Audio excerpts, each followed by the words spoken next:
gentlemen, may I direct your attention to something quite extraordinary?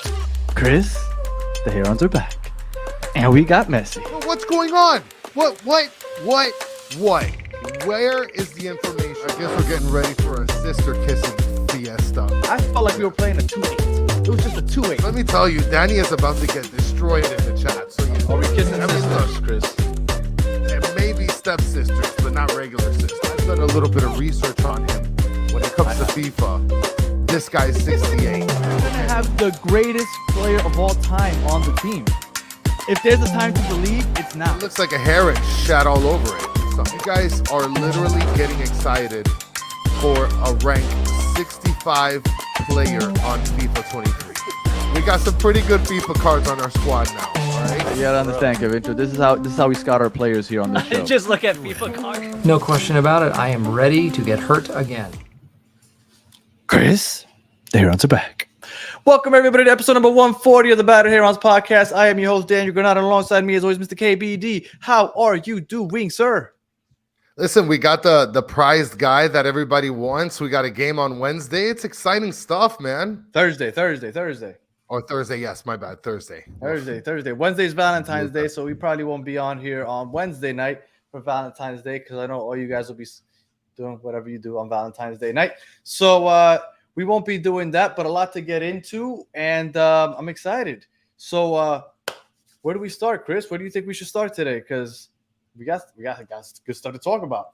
We got a lot of stuff to talk about. And I mean, listen, I'm pretty sure everybody's excited about the game this coming week. And we're talking about finally, like I said, we finally got what's his face, Federico Redondo. Yes, sir. I mean, that's a steal deal right there. Everybody, there's people that thought we weren't going to be able to get him because of Tam Gam. No, thank you, ma'am. We made it happen. Kablam. I mean, I don't know if I would say steal deal. It was $8 million that the transfer fee cost them. And for those of you that are not familiar with the way the MLS works, you have to pay those within the salary cap, within the time period of the contract. So they're going to have to pay those $8 million within the next 4 years. And it's I don't know, MLS and their salaries are kind of messy and whatever. But, I mean, I'm excited about it. I know we want it. Well, let's go in order. Is that how you wanted to start? Because I wasn't sure. Because then let's go. Let's go ahead and go in order. I mean, Vice City Lucas brings up something that if we can fact check. I mean, I've co-signed Lucas 1,000%, but this would be huge. He's mentioning that he's got news. Harvey and Coco will be leaving the club to make room for roster compliance for Redondo, and AZ Rebellion mentioned something that we don't have planned to talk about was the Messi Super Bowl commercial, which was super dope. Let's start there. Let's start on the Messi Super Bowl commercial. What did you think of the Super Bowl? I know it'll be real quick, Rex. I know we're here to talk soccer, but what do you think about the Super Bowl, the halftime show? Because apparently some people didn't like it, and the Messi commercial. So the Super Bowl was super boring in the first half. Really? And then, okay. I mean, it's your defensive game. I thought that the 49ers should have won. But I mean, geez, how are you going to how are you going to get a point after touchdown blocked? Give me a break. You would have sealed the game with that. But the halftime show, you mentioned that it's probably the best. I don't think it was the best, probably top 5. I mean, maybe. I didn't say it was the best. I said if anybody were to say it was the best, I wouldn't debate them because that's fair to some people. Maybe it was the best. To me, my favorite has been Bruno Mars. I forgot how far back it was. A couple 5-6 years ago. Bruno Mars was amazing. And then the first ever halftime show I ever watched, which was Michael Jackson. To me, that was my favorite. So those two are top 2. And then Usher somewhere in the top 5. You're not going to put the Janet Jackson and Justin Timberlake? What are you doing? That's okay. Oh, my goodness. You're wild. Look, I prefer this year's much more than last year's. Last year's I thought was a bore fest. I mean, Rihanna, cool. She has some cool songs. But she was literally just walking around. I mean, I know she was pregnant, so she really couldn't do too much. But I like this year's much more than last year's. And what do you think about the Messi commercial? Prince? A lot of people mentioned Prince. I don't remember Prince. Yes. Well, the Messi commercial I thought was awesome. I mean, I wish he would have had more than like half a line. Even though I imagine that, he doesn't like not speaking a real any language. Outside of Spanish, he doesn't really talk much. And even then, he doesn't talk much in Spanish. Yeah. So, I mean, I thought it was a fun commercial. It's a really fun commercial. Tons of people involved. And, You got Dan Marino there. I mean, whatever. Go win a Super Bowl. Okay, how about that? That's your boy Dan the man. Yeah. And then Mike V is saying Usher is the wish version of the weekend. I don't know about that. Okay. Usher's got a hell of a career, Papa. Yeah, man. Usher, I don't know. I'm a big Usher fan, so.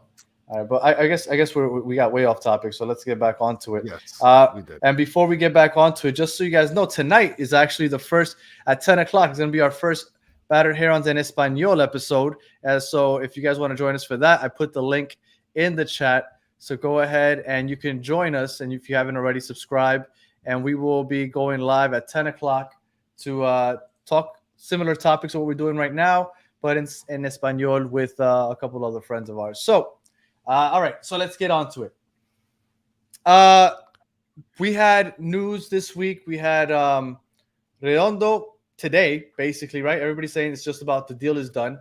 Like, I haven't heard it from the big heads, but just about everybody's saying it's done. So we're going to get into that. But before we do, I wanted to get into something that I saw over the weekend, and shout out to Inter Miami Show. Those guys, Bratton and Mike, they're doing a good job over there. But I did want to address something because Michelle Kaufman, she I don't know what I honestly, I'm not going to misspeak. I don't know what she exactly tweeted. It was like an article or something. But yeah. Mike replied and said, I don't know why she's speaking, saying that everybody's happy that Messi's here. And I thought that was kind of weird. I think for the most part, just about everybody's happy that Messi's here, because now we have a team that we think compete for trophies, right? Multiple trophies. Definite contender. Definite. And before Messi, I don't think we were feeling that way. Absolutely not. I mean, who's feeling that way with Robbie Robinson waiting at the helm? Right, you know? Right. So, and then Alex Winley, shout out to her also. She replied to him and she said, well, Messi's bringing that winning culture. And I thought, exactly. But then Mike said there is no winning culture. And I actually messaged him and we were going back and forth for a while. So I'm kind of curious as to, Chris, what you think about Messi. Is just about everybody happy that he's here? And do you think he brought winning culture? Because Mike's point was, we haven't won a game since September 20th. We only won one preseason game, and in the preseason, we've looked like crap. So he doesn't think that there is a Mike. And Tank is asking Mike who? Mike Longan, Inter Miami Show. So thank you, Mike V, for Inter Miami Show. You totally fucked that up. I was going to say Mike who? Mike Jones. Yeah. I mean, so guys, I wanted to get your take on it because he says that because we've been losing consistently since September 20th, that is anything but a winning culture. And what he's seen in the preseason doesn't really lend itself to predict that we're going to have a successful season this year. So what do you have to say to that, Chris? Do you think winning culture or not a winning culture that Messi's brought to the team? Well, I think it's pretty accurate. He's bringing a winning culture. So I guess like him and his presence and his experience is bringing in this idea or this like, I don't know, this mindset of getting into the winning culture. Did we have a winning culture before? No. But bringing Messi, who's a winner, will, I guess, in some way incorporate a winning culture. Same thing with Tata, right? A lot of people look at Tata and they're like, well, he's a winner, right? He's won a championship. So he technically also should get kind of this bringing the winning culture deal too. So it's not just about Messi. I mean, if you really think about it right now, we have a lot of people that are bringing in a winning culture. So, I mean, did we have that before? No, but I think we're. All right, so what you're saying is that they're bringing a winning pedigree, right? Because they've won in the past. Correct. But yes, would you say absolutely. that this team does it now have a winning culture? Because I'd say yes, for the simple fact that Messi arrived, and within a calendar month, we had our first trophy. That right there? Right here. We had absolutely no chance of winning a trophy. He showed up literally a month later. We got our first trophy in franchise history. Not only that. Go ahead. No, and JV's mentioning winning culture equals the Cafecito Cup. Guys, let's not disrespect the Carolina Cup either, okay? Oh, well, I mean, When I have Messi, I no longer even bring up the Carolina Cup because now we're going after real trophies. So we got one cup a month into Messi being here. We somehow had a crazy comeback against Cincinnati to get to the U.S. Open Cup final. And as far as Messi goes, we've only lost one game in which he started, which is that last game against Charlotte, I believe. Yeah. I don't remember if he started that Cincinnati game. I don't think he did. So we literally don't lose when Messi's playing. I think that's winning culture. Now, obviously, he gets injured, things fall off. But this winning culture is just now starting to be built. They're saying, what happens when Messi leaves? I think that culture stays. Big names want to now come to Inter Miami after Messi's gone. And the academy is still building. I think that 100% that Messi has brought that winning culture. He's going to bring the fans. And I think that this is just the beginning of what Inter Miami is going to become in the long run. Well, those two things that you just identified are going to be the reasons that winning culture sticks around, right? We have an academy that's been proven where we've had a lot of players come out of the academy and actually be players with, presence. And that's without having Messi. Now, couple that with the fact that Messi, like you said, is bringing in a lot more attention from people who really never thought about MLS as an option. So now you're talking about getting those big names along with the academy. It's great. And Stephen Munoz brings up a good point. Winning culture takes a while to build. Absolutely. And I agree with that. But I feel like you shouldn't say that there isn't a winning culture. I feel like a winning culture is being built because Messi's here. So I get it. It's not a winning culture because, this era has been how long? It's been 3 months? Yes. So it's only had like 3-4 months. So I get it. I understand why you can't 100% say it's a winning culture. All right, that's fine. But do you not see the beginnings of that? And if you point to the preseason and say, no, I don't, okay, that's fine. But don't get ahead of yourself. Wait until the first couple months play out before you judge whether it is or it isn't. Because this team didn't look like it was going to do much. Even when Messi arrived, nobody said that they were going to win Leagues Cup. Everybody thought impossible to make the playoffs. If Messi stays healthy, I think they make the playoffs. So I think people are underestimating what this team is capable of once the game starts to count. And Mike V is mentioning here in the comments that you're giving too much credit to the Miami flip-flopper fans.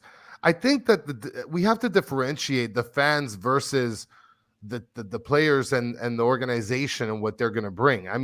Fans are going to come, I think, regardless. Like, fans were in the stands before Messi came along. Obviously, Messi's going to put more butts in seats guaranteed, but at the end of the day, if you're talking about bringing players who can be able to fill the role of a Messi-esque, player or what his effect is on the field, are we really going to talk about the fans like that, whether they're, fickle or not? Listen, this is Miami. But guys, you guys are not understanding. This is Miami. There's like 745 things to do on a Tuesday night.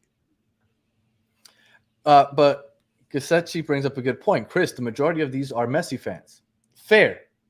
Yes. And and obviously I don't expect it to hold true, right? Maybe it won't. But just going based off of us, right? Just us in the chat and here on this show. I've had a lot of people that have commented to us on whether it be on YouTube or they sent us messages on DM where they said, I started listening to your show because of Messi. And after Messi goes, I'm probably going to stick around because I enjoy your show. And everybody that's reached out to us and said that stuff or anything similar to that, we really appreciate you guys. But to that point, this is just a regular YouTube talk show. For those people that are enjoying watching Inter Miami doesn't play at the same time as the European teams because they play earlier in the day for us here in the United States. If you live in the United States and you didn't pay attention to Inter Miami before, there's a good chance that if Messi leaves and you want to watch soccer, you want to get your soccer fixed, you're probably just going to stick with Inter Miami because that's what you've been watching the last few years. This fan base is going to grow because of Messi's arrival. Like, just all in all, whether it be winning culture, a following from the fan base, this is going to keep growing. And I've also heard a lot of people was like, oh, yeah, I know, but all of these fair weather fans, they're just showing up now. Let's say we were to say, and I don't want to stay on this topic too long, right? We can get off it, but just real quick. Let's say back in 2022, die-hard Inter Miami fans at the stadium, like die-hard, like us, and then everybody in the supporters group, die-hards. I would say maybe 2,000, 3,000 maybe, right, at the stadium every week. And outside of the other people that attend, I'm talking about like diehards. Did you want it to be like that forever? Eventually, it has to grow. You need to welcome in more people if you want the fan base to grow. You can't just close it off and be like, nah, I wanted to stick to these 3,000 hardcores and F everybody else because we were around for the whole 3 years before Messi showed up. Guys, this club hasn't been around that long. Like, we need more people to join in. So don't be gatekeepers. Welcome everybody. And let's hope that these Messi fans that joined us because of Messi stay around. So listen, I mean, if you want 3,000 fans, go watch Miami FC in FIU Stadium and pick up some churros and café cubano on your way over there. I mean, Mr. Spider Pig, go ahead, Danny. I want to mention this comment before we finish. No, I was just gonna say real quick that I understand the intimacy that we felt with this club when it was like young, right? And I mean, we got to see the players walking from the trading area, whatever that's called. I'm blanking here, to the stadium. Like, it was really cool, and I get it. It almost felt like a USL team. It didn't feel like a MLS team. I had never been to a major league sport, NBA, NFL, where you were that like the players were that accessible, that close to you. Yeah. But this is a major league sport, and we are now a major league team. Like, we didn't feel that way before. This is a real team now, and I get it. We're gonna miss those times. But if you want to root for a legit team, this is what happens. This is what has to happen. And before I get to the comment that I wanted to talk about, Rob Wise is mentioning, how is Inter Miami going to justify the pricing once Messi is gone? Listen, your guess is as good as mine, Rob. Neymar. I mean, I am convinced. The way I was convinced Messi was coming, I'm convinced Neymar's going to be here. Look at that. Clip it, guys. Inter Miami with and without Messi is so different, Mr. Spider Pig mentions, and it's true. Yeah, it is. It's different when it was without Messi. It's very different now that it is with Messi. But I mean, listen, the Mas brothers, they're out here making moves. They were making moves, and they're still out here making moves. So the fact of the matter is that this team and this organization is growing. And in the way that it's growing towards a winning culture, and either get on or get out and head over to Calle Ocho and watch, Miami FC sell you furniture. All right. And look, Paulo agrees. He thinks Neymar will be here eventually. I agree. Unless injuries don't allow it to happen, like Tank is suggesting, I think it's a given that Neymar is eventually going to be here. Hopefully he can play a year with Messi, but we'll see. All right. So you were talking about the fact that this team is making moves. Mas, Henderson, all of them are making moves because we keep getting players. We lost Farias, but we opened up a U22 spot, and we went in and we got a big signing. AC Milan was after him. Oh my God, there was another name that I'm slipping right now. But AC Milan, I know, was the ones that were hottest after him, and there was another club. But we got Federico Redondo. He plays CDM. Yeah. Everybody compares him to a young Busquets. Now, if I were to tell you, we're signing a big name. Oh, somebody said Tottenham. Thank you. And Bayern. Okay, I didn't know about Bayern. Tottenham. I knew AC Milan was hot after him. And Bayern and Tottenham. All right. So, River Plate also. Thank you. Baller. If I tell you we're going to get Redondo, right? Because our team hasn't looked great during the preseason. But we're going to add a player like the likes of Redondo. And we're also going to get the MVP of the Pre-Olímpicos for Comebol. And we're going to add these two players before the season starts. Chris, would you not tell me those are two huge moves happening for Inter Miami this offseason? Oh, my God. Absolutely. Those are huge moves. Listen, these are guys moving the chips around, baby. Like, we're making moves out here, and we're getting guys that you guys wanted. Redondo's going to be on the team. Diego Gomez is finally playing good soccer, apparently. And Tank's asking if it's official. Some people, I forgot the guy's name. It's an Argentinian reporter. I want to say it's Gus or Goose. I don't remember his name. But he's the one that's most respected out there. He said it's official for $8 million. But I haven't heard anybody here at stateside say it. So I'm not going to say that it is official. But it sounds like it's about as official as it's going to get. So we're going to talk hypotheticals again, right? Until it's official, I don't want to say it's official. ESPN, Gaston Edu, thank you. ESPN, they put up something that it's they're in talks, right? Same thing. The Miami Herald put up another sort of article that they're in talks. There's a lot of major outlets that are kind of mentioning that they're in talks and they're looking to finalize the deal. I think he didn't even show up to his last game. No, you know what, Rob Wise? Touche. Solana said it's official, and he's never been wrong. I'm not gonna lie to you. When Solana said that it was official, I got scared. Like, oh shit, this shit might not happen. So, all right, good. But according look, to Steve Munoz, Redondo, it's official tissue, baby. That's it. That's it. So again, until I read it for myself, which I know that it sounds like it's official. So let's say it's official. Fuck it. All right. So we have Redondo, and we have the MVP of the Preolímpicos. So here we go. We are adding 2 huge names to the midfield. The issue is the midfield is where we are most stacked already. So, Chris, where do they fit? Because Redondo, he's CDM, due to the name. He great forward passes all the time, passes into the final third. He wins duels. This guy is what we would want if we didn't have a Busquets, a Gregory, a Gomez, a Kremaki, a David Ruiz. But regardless, whatever, he's a great player. So I love it. What do you think, Papi? Where is he playing? I think you wouldn't think that they try to throw him at center back just to see how he does back there? Absolutely not. Oh my goodness. And just so you guys know, for those of you that are out here trying to kill Solana, I hope you guys bring that same energy tonight. 10 o'clock, be there. Okay. Well, he was right on this one. Yes, he was. Yes. And look at this. Lucas is mentioning, did everyone forget about Negri? I don't know. Yeah, Danny, it's like you said. The midfield is stacked. We got Gregory, who already claims a lot of time. We got Mota that still hasn't even returned yet.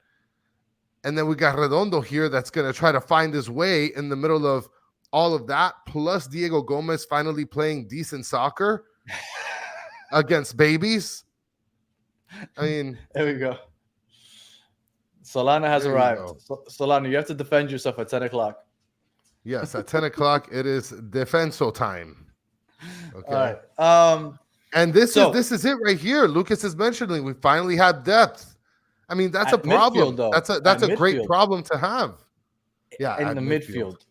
All right. So let's get into this. All right, because I feel like it's necessary. So let's pull up the starting 11. Right, we got a 4-3-3. Yeah. I think we could all agree that the 3 in the back didn't really work. We're gonna go 4-3-3 more than likely. So in the back, let's say Freire starts with Aviles. Would you agree with that, Chris? Yeah, I agree with that. Okay. And then we have Jordi Alba on the left back. And I believe if we're not playing with wing backs, I do not think Gressel starts. I think Yedlin starts at right back. The only way I think Gressel gets in the game is if they're playing with 5 in the back or if he's going in at right wing because Messi is, for whatever reason, not playing. That's what I believe as far as Gressel goes. Now, when we look in the midfield, but yeah, let's go up top first. Messi, obviously, right wing. Suarez up in striker. Now, at the left wing, do you think Robert Taylor has that spot? In the left wing, I think that Robert Taylor is going to have it. And good observation by Lewis with noticing the card. I noticed that. I'm like, ooh, I forgot to bring that up. Which one? The Messi? The Redondo card. Oh, he's probably talking about the Messi. Yeah. Yeah, the Messi. That came out. That was last year's game. I think that Taylor is going to hold the left wing spot. At least I hope so. All right, so let's go to the midfield. This is what's in question. I think that Redondo plays the 6 role. He will be the CDM, and you'll have Gregory and Mota free to play box to box. Well, Busquets won't play as much, but Gomez will be free to play box to box. We now have people that can defend, that can create offensively, and then I like the 3 on top. Do you think that this will look any different when the season starts? Do you think Gregory starts over Redondo? I don't think so, man. I think if we're going to be investing this money and this attention to Redondo, I think that they're going to want to see him in tandem with Sergio Busquets, no? I mean, now, so, you got Alba that's got his under the wing player, Allen. Now you got Sergio Busquets that's got his under the wing player with Redondo. So let's see that happen. If Robert Taylor doesn't start at left wing, who's his backup? Is it David Ruiz? I would think it's either going to be David Ruiz. I mean, you don't think that they'd fill that in with Mota or Gregory? At left wing, no. Oof. No, I could see Negri playing that more than Mota. Quite possibly, yeah. Or maybe Jordi Alba coming up and then Allen coming in at the left back position. And AZ Rebellion is mentioning you have a double pivot. So, yeah, that's definitely going to be beneficial. And this is perfect. I mean, Lucas mentioning Gregory off the bench. Oh, that's heaven. I don't know. I mean, I think, let's say hypothetically, the first game of the season, I think Gregory starts. I think he starts and Redondo comes in off the bench. Just because it's the first game of the year, Gregory is the captain or whatever. But I think eventually Redondo gets that spot. I think he eventually gets that spot. And with those three in the midfield, could you imagine? Gomez, if he could keep the play that he's had in the pre-Olympics. Redondo, if he could live up to what he's been doing over there in Argentina. And then Busquets just being Busquets. All of a sudden, we have possibly a top 5 midfield in the league, if not number 1. And I don't say number 1 because I don't know all the midfields off the top of my head. So that's why I won't venture out to say that. But definitely one of the top midfields. Obviously, one of the top attacks. The only thing in question now is the defense, and you would hope that Freire proves this all wrong, and all of a sudden Aviles comes to insensence, and all of a sudden we have a team that can absolutely compete with anybody in this league. Well, and that's the scary part, right? Like Mr. Krabs is mentioning, start Allen over Freire if it's true that he sucks. Listen, if there's one player that I'm looking forward to really see their worth is Freire. Because we've been waiting. He could have played in this overseas tournament that, preseason tour that we had. So, give me that every single day. And then Rob Wise is mentioning everyone in section 124 and 125 heads up. Mota got his work visa. Listen, I'm waiting to catch one of those blasters, Rob. I will be there with you, next to you, catching them. Oh, I can't wait for those. That's hilarious. All right, so Redondo looks like everybody in the chat says it's official. I didn't want to say it, but you guys got me hyped up. So it's official. Redondo is a member of Inter Miami. Gomez, let's act like we just signed him also, because everybody should be hyped that he's coming back finally. We haven't seen him all year so far. So we got Gomez and Redondo coming in to fill up this midfield with the David Ruiz, which keeps improving, a Busquets, a Mota, which now has a residency. We have a Gregory, which is a pit bull back there. Our midfield is looking great. Up top, I'm sorry, but we have Neymar Light, Suarez, and Messi. I'm happy with Campana subbing in last 20, 30 minutes. I'm good. Now, what I'm worried about is if Messi never comes off, so I'm not worried about him. What happens with Taylor? If he doesn't start, who's starting? Does David Ruiz get that left wing role? Negri, if he ever comes back? Like, that's what I'm wondering what happens there, because I feel like we don't have a lot of depth up in the top with the left wing. Well, that's where I think that they'll flirt a little bit with the David Ruiz deal. I mean, by the way, we're mentioning signing players, and when everybody signed, sealed, delivered. At this point, Neymar, we got him on a layaway deal. Signed him. Okay. And for those, I missed the comment, but somebody said that Redondo would play on the left midfield. He's actually a righty, so I think he'd probably be more comfortable playing up on the right. He is not like his father. His father was a deadly lefty, but he is not a lefty. He's a righty. Ooh, what is this? Soccer Daddy coming in with a hot, steamy take. Robinson will start? What? Maybe. What? You're going to digest that, Penny? I mean, I would hate to see him start over Taylor, but Come on. What are we doing there if he starts? We hate on Robbie Robinson a lot because he's always injured. But when he plays, doesn't he play well?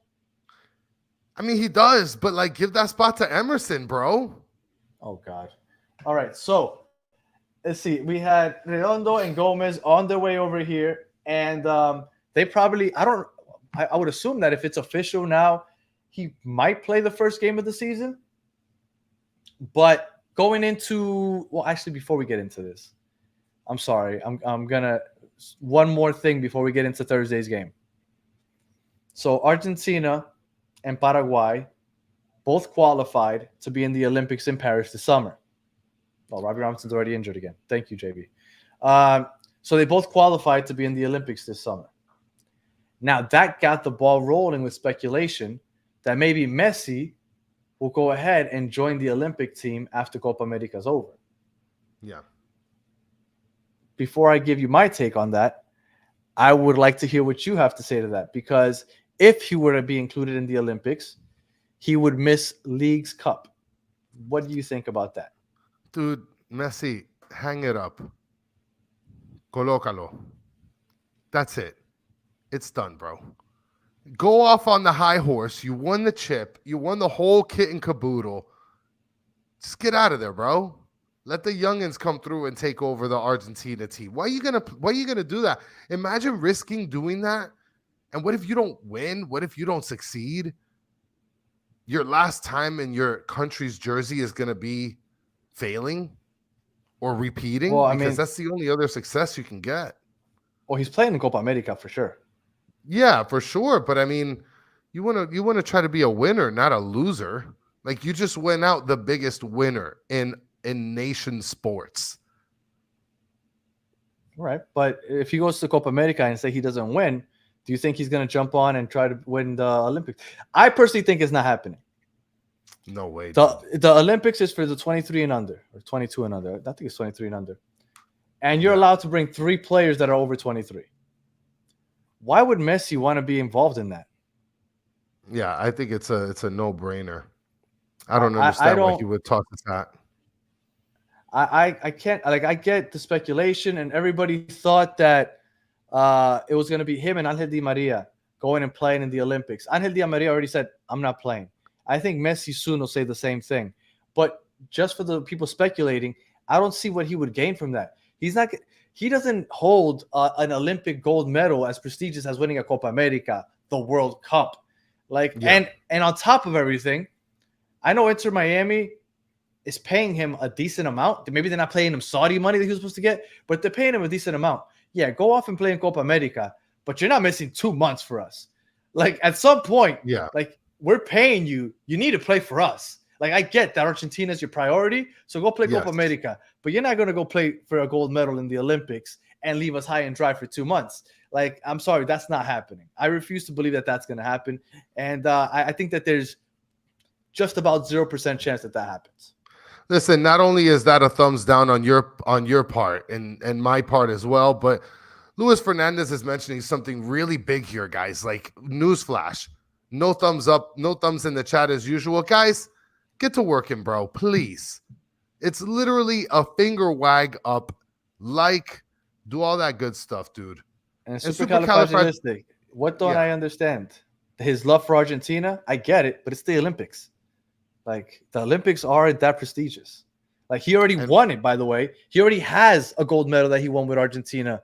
The biggest 2007 or 2008. No. The Olympics that he already won that, like, 15, 16, whatever year, 16 years ago. So he already won it. Like, he's not like, I got to get a second gold medal. Like, I'm sure that the gold medal isn't that serious. So I absolutely do not expect him to play in the Olympics. But a lot of people don't. A lot of people don't think that he should be playing, and they don't think that he's going to be playing. And he mentioned supercalifragilistic for any Argentina national team, it's priority. I get it, bro. Yeah, I get it. But the senior team, like, these are babies. He's not going to go play against babies in the Olympics. It's not happening. He's going to play in Copa America without a doubt. I mean, look at how Diego Gomez looks right now. Imagine Messi. That's a great example. That's true. That's true. Yeah, that is true. I mean, right now, Diego Gomez is looking like Messi. I'm hoping he can play with the adults the same way. That's a great comparison. That's a great comparison. All right. So let's get into Thursday. Adult game. Not in a playpen. It's the final preseason game. Finally, right? The preseason's over. We are just 9 days away from the regular season beginning, and we're playing against Newell boys here at Drive Pink Stadium. Now, we won't be at the game, so we will be on here right after the game is over, so that we can give our post game, and then that'll be on Thursday night. So I was looking into Newell boys. They are, I want to say, second in there. They were playing today, and I believe they lost their first game today. They played 4 games before today. They had only surrendered 1 goal. They had scored 7, and they're looking like a solid side. And there you go. And they got smashed by Racing. Yeah, they lost their first game today. So they are obviously 5 games at this point into the season. I don't know why they took this game. Obviously, this game is going to be like an exhibition game for them. And I'm assuming for Inter Miami also. It's not going to be like when we played in Saudi Arabia and when we played in Hong Kong and Japan where they're playing their hearts out. I really do think that these guys are going to take it like an exhibition game. It's going to be like a warm-up. Maybe I'm wrong, but I don't think they're going to take it that seriously because they're not trying to get injured either. Their season already started. So they're in the heat of things. And they played, today? They play again Thursday, and they play again like 3 or 4 days after. So obviously they're going to have a loaded schedule in the next week also. So I think they're going to take it easy.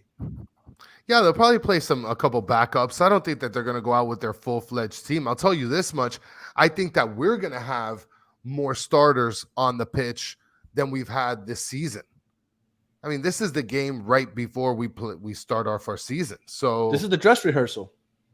Yes, this is the game where you might see potentially more than half the team with your normal starters, or maybe the whole starting 11. No, the only reason I say you don't think that they'll probably try to. You don't think that they'll try to fire off the Freire deal? Freire might finally get in there. That I think, and then Allen might come in as a sub.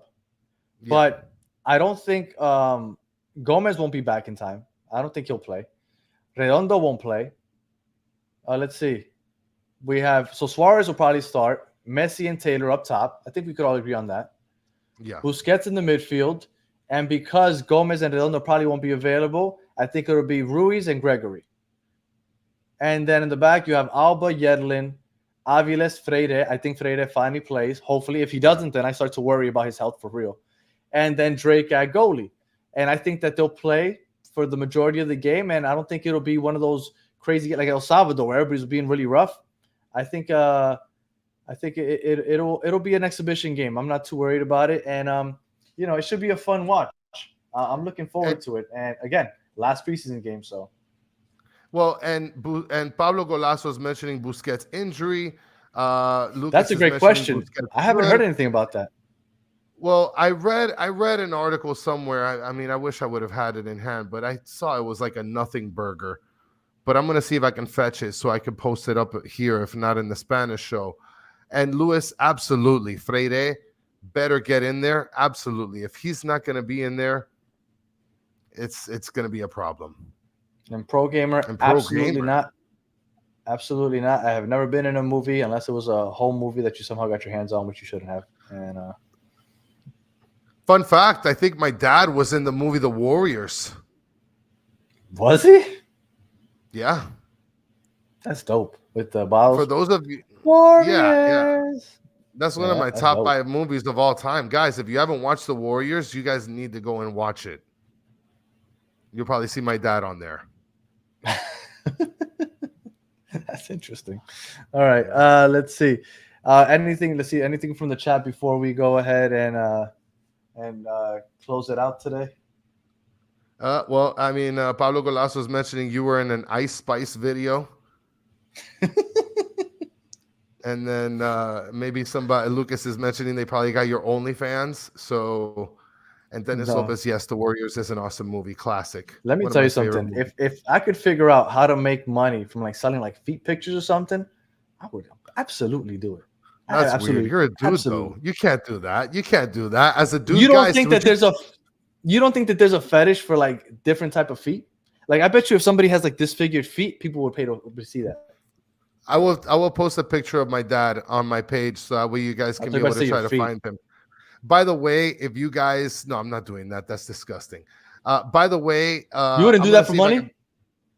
No, dude. What the hell? First of all, nobody's gonna pay. You don't have to put your face in it. You're gonna pay. You think chicks are out here paying for dudes' pictures of feet? It's possible. Chicks would rather pay for chicks' feet than dudes' feet. So Maybe. Yeah. Soccer Daddy is asking how we're going to recognize my dad. I'll put up a picture of him, and Danny can co-sign with you. He's known me for about 25 plus years, seen my dad for 25 plus years. My dad looks the exact same that he did when you first met him, right? Yes, he does. He does. Yeah. All So right. I'll post a picture. Oh, All right. look at this. Supercalifragilistic mentioning OnlyFan Chris without a hat. Or maybe forward. I get it, Kata. Yes, you're absolutely correct. But like, women feet are a lot prettier than dude feet. No, like to you. There's some weird people out there, Chris. If you're gonna look for feet, you want pretty feet. It don't matter if it's coming from a dude or a chick. It just so happens that chicks got prettier feet than dudes. And for Mike V, I haven't been there in well over 10 years. So a long time. All right. All right. Solana. This is when we know that it's time to call it a show because we start the gas bag. All right. Like we said, tonight, 10 o'clock, we have our first Battered Herons en Español show. So make sure that you tune in. If you haven't already, please subscribe. And I have put the link back in the chat. So go ahead, just click on that. It'll take you to the page. Hit subscribe and just hang out for the next 20 minutes or so before we go live. And then we'll see you again. And hopefully you guys join us and you keep hanging with us. If not, all good. And any final thoughts, Chris? Oh, this is just an inside joke, especially since we're leading into the Spanish show tonight. My final thoughts are 3, 2, 1. Dale. For those of you that have ever been a guest on the show, you got that. All right. Yes. Stadium update. Go check. Chris, help me out here. I always forget the channel because there's two that are very similar. It's Football Miami TV, right? Football Miami TV with your boy, Downtown Peter Brown and Uncle Ed. Right. So go ahead, check out their channel. They have a video recently of the stadium update, so go check them out. They're always putting up good videos of the stadium updates. So go ahead and check that out. And RSL preview, that will be next Monday. We will preview. No, I'm sorry, not next Monday. Next Tuesday. Next Monday, we're going to do a season preview where we just preview the whole season next Monday. And then Tuesday, we're going to have an RSL preview with a guest from a podcast for RSL, like we've been doing. For those of you that are new here, last year, we just got a guest from a podcast from each opposing team. We talked to them the day or 2 days before the game, so we get a better feeling for the team. And we're going to do that again this season. So that'll be next Tuesday. So Monday, season preview. Tuesday, RSL preview. And no show on Wednesday because it's Valentine's Day. So you guys do what you got to do on Valentine's Day. And we'll be back on Thursday for a post-game show. And then that's it. The season gets rolling after that. So fun times ahead. And again, join us in 16 minutes on Battered Herons en Español. So if you are listening on audio, thank you for listening all the way to the end. Please leave a comment, 5 stars, review, all that other good stuff. And if you are watching on YouTube, thank you for watching all the way to the end. Please like, subscribe, share, tell your friends. And as always, for those of you in the chat, we appreciate you hanging out with us. As always, you guys are the best part of the show. And until the next one, have a good one. Hasta luego.